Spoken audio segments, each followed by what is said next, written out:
going to be presenting to you a poem today called The State of the World, as told by a black nerd. Some trigger warnings, there is going to be explicit discussion of racism and racial violence in this poem, so just letting you know. But without any further ado, give a rousing Salonathon welcome to Vita.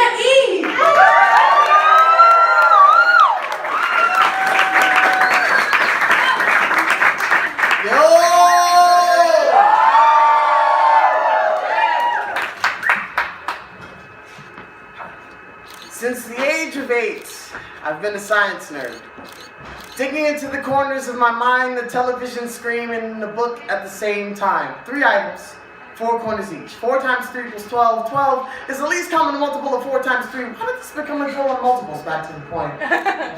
Add to my fascination with factors and formulas and fractions. 3 out of 5 is a fraction. 3 out of 5 equates to 60%. There was a span of time in this country where black people were seen as valuable goods, then reduced to 60% in value to their masters when they were to be treated as equals. But that's not what this poem is about, is it?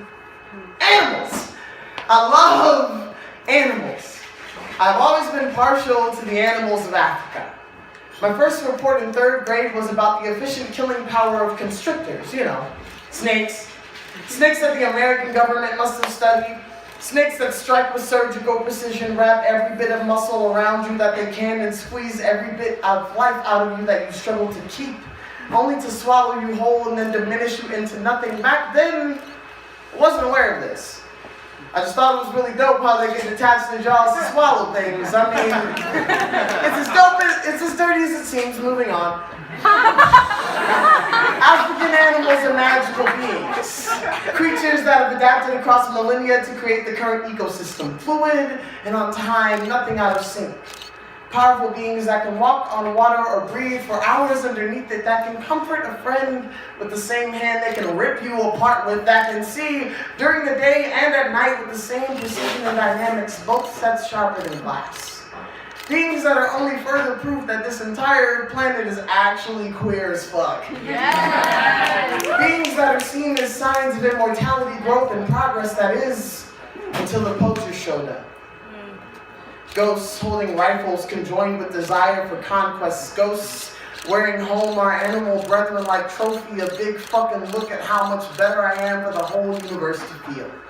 Walking into the world that bore you with disrespect for it, bringing gun, bringing trap, bringing the template for how they would soon trap us. Crack whip, shoot rifle, lie emphatically, place fate in the form of freedom, use faith as means to justify your crimes, and then sell it to the highest bidder. I've seen it here too, but strangely different. Not just the animals, but some of us as well. The ones with higher melanin counts. Melanin count makes me think of midichlorian count. Black and brown people are Jedi. Who knew? I sit and think about how it's shown up in this country, and it appears in comparison to black and brown people, the treatment of our animal brethren is strangely higher. It's almost as if we aren't even seen as human. The hunting methods are similar on a lot of shows I've seen, shows about how our animal companions hunt. Approach quietly, sometimes in unmarked vehicle, intercepting protest chatter as means to trap your prey, standing on roof with scope attached to rifle eagle-eye precision. Fly overhead with hovering style skills of hummingbird and dragonfly, wings rotation, sound of helicopter engine, getting media coverage, dropping off soldiers, SWAT teams, descriptions, waiting for the very moment to strike. But humans have created cunning methods of after effects to open the mind to the absurd possibility that we somehow ask to be turned into prey. It must be our fur. The way it hangs off the body way too much, except for when it's on our head. That shit seems to fascinate you. Maybe it's the way our ancestry crept through an erased history to show us who we really are, creating a language can't nobody understand but us. It must be the way that hands moving through the air creates signals in the sky that lets us know that danger's coming. Ghosts in white hoods, dyeing their red robes with our blood, like trophy, camouflaged in blue, like chameleon, like police officer in gold badge and fangs inside of pistol chambers. Prisons that close like Venus flytrap and digest our entire bodies. Parasite-style defense mechanisms that make sure our killers never see trial.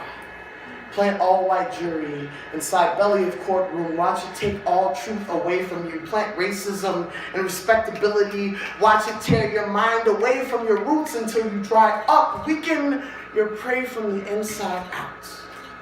Turn it on itself and you will conquer it easily.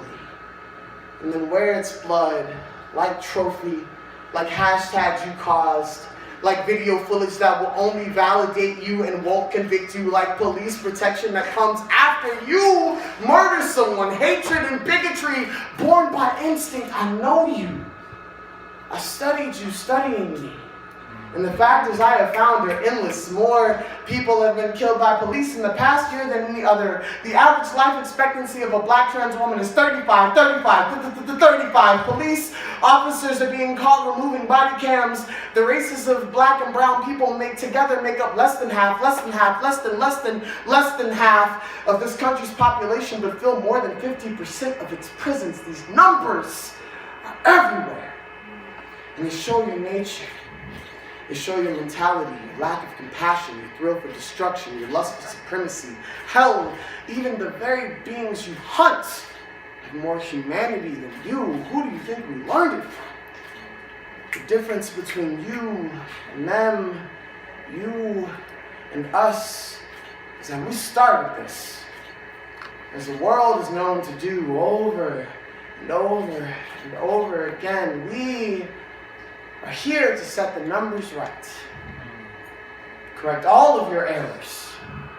One equation at a time. Thank you.